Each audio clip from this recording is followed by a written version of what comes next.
All right, guys, let's go ahead and go to take number 3. We're talking about the head coaching cycle in the NFL. Elijah, 2 of the 8 new head coaches from last year's coaching cycle made the postseason this year. We'll see if any can get it done next year from this cycle, as there were 7 jobs available. 6 of them have been filled. The Patriots go and get Mike Vrabel. The Bears get Lions offensive coordinator Ben Johnson. The Jets get defensive coordinator, Lions defensive coordinator Aaron Glenn. The Jaguars, in a very shiesty type of way, get Buccaneers offensive coordinator Liam Cohen. The Raiders go and get Pete Carroll off the couch. The Cowboys get Brian Schottenheimer. They promote him, and the Saints are the only ones left. Who are your winners and losers of this coaching cycle? It's tough, man. The winners definitely is it got to be the Jets, the Jaguars, and the Bears. Those are my three winners. Only for the simple fact, I think Ben Johnson is doing a great job of putting people around him. He went to go get Dennis Allen to be his defensive coordinator. He went to go grab the tight ends, I think, coach from Denver to be his offensive coordinator. Ben Johnson, again, you're a young coach in this league, so you're not just coaching the offense anymore. So you got to learn how to be a head coach. I think, I'm not a big fan of Dennis Allen, but who's been through the ringer twice. Hopefully he shows you what he did wrong in some situations, so you could do that. I think you can do a great job of getting Caleb ready for next year. I think you could do a great job of using the pieces that you have in Chicago. But again, it's more than just coaching the offense. You have to have the morale of this team. You got to get them motivated. So I think Chicago is moving in the right direction in that way. For Aaron Glenn, going to the Jets, the New York media is harsh, but I don't think anybody else can handle it besides Aaron Glenn. I think Aaron Glenn is proven that he can handle the New York media. He's proven that he could be a culture guy, and the Jets need a culture change. So those are. I think that's pretty decent. So those are my winners, and also Jacksonville. Jacksonville probably backdoored my man out there at Tampa Bay, Todd Bowles, to get Liam Cohen. But at the end of the day, man, it's business is business. You know how that goes.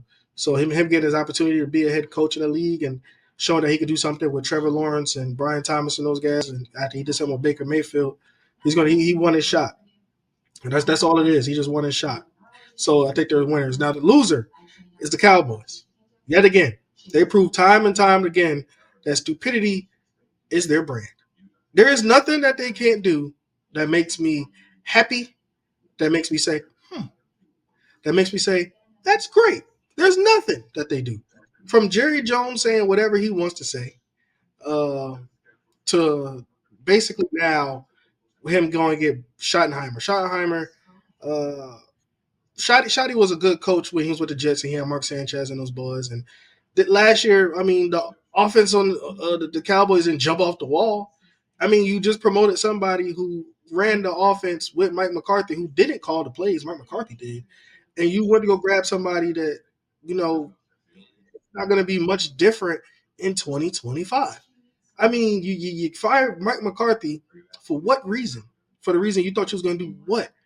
And that's the thing that kills me with Jerry Jones. I know that he's probably one of those guys that got rid of the diversity thing with his company. But get him out of here. Met our quota. But at the end of the day, man, if you want better results, man, you have to do better with your organization. And right now, you just prove time and time again that you're not. It's your show, and right now, Jerry Jones, your show sucks. So I think the Cowboys lose yet again. Promoting Shotty as the head coach, and on top of that, I just don't see them doing anything that was. I don't see them doing anything that moves the needle in 2025 for Dallas. Yeah, I'm gonna agree with you on the loser, and I'm gonna get to that in a minute.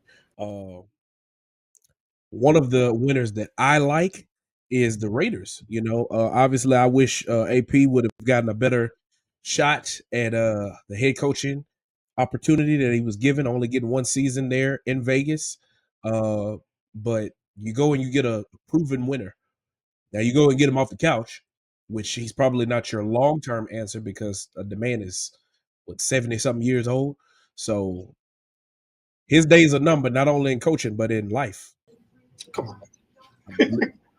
Let's be for real, bro. I'm just saying. We don't know. I ain't God. I don't know how long Pete Carroll could live to be 152. But I tell you what, he has more days behind him than he has in front of him.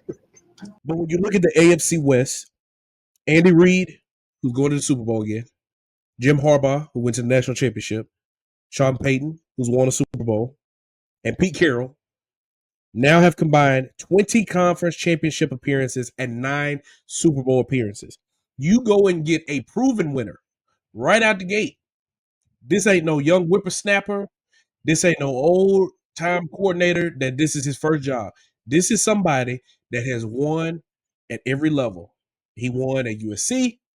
He won with the Seahawks. And now you're bringing him to Vegas. You're rolling the dice. You're gambling. You're going along with the theme of the city by getting an older coach and seeing that he would be the long-term, answer to your franchise. However, by you getting a veteran head coach, it puts you in a great position because he drafted Russell Wilson. So he knows what a talented quarterback looks like. You need a quarterback. So he's going to know which quarterback needs to be drafted for the team. He's built up a franchise before with the Seahawks.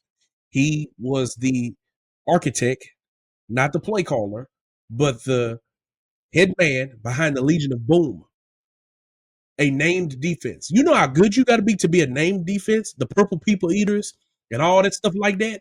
The Legion of Boom. He was the head coach while that was happening. So you add a veteran coach to the mix that has won a championship. It puts you in a position to win. Now, are you just a quarterback away or a few pieces away from winning a Super Bowl? Absolutely not. You got some more work to do. But I think Pete Carroll is the man for the job to get it done. In terms of losers, first I want to address Mr. Liam Cohen. You're a winner in the fact that you're going to get a chance to be a head coach and get your shot. But the way you went about it, brother, was very much loser mentality. So the whole scenario was like this. The Bucks had been operating as if Liam Cohen was returning as their offensive coordinator. They offered him to be the highest paid coordinator in league's history. The contract was never signed. He ghosted the Bucks.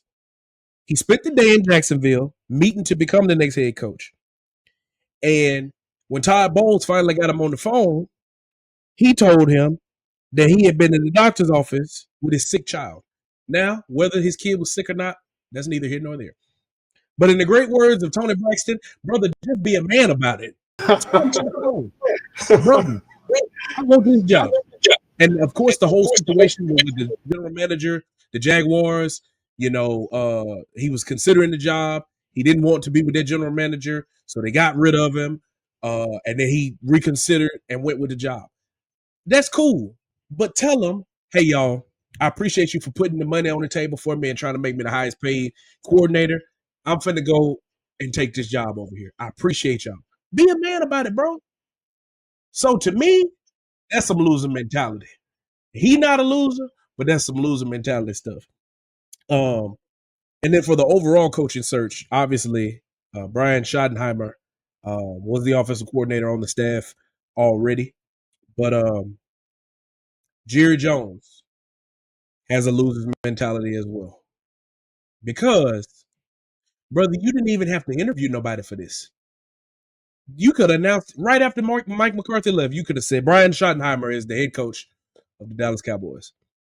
You did this whole circus, orchestrating people, had us talking about Deion Sanders potentially being the coach. You bringing in these people that you're interviewing that you know you ain't going to hire, all for you to get another puppet. Come out and say it, Jerry. I want to control my head coach. So I'm finna hire a puppet. Whoever you are out there, if you think you're going to come here and do what you want to do, honey, you got a big storm coming. Let them know. Tell them that. Tell them that up front because everybody else can see it. Stevie Wonder can see it.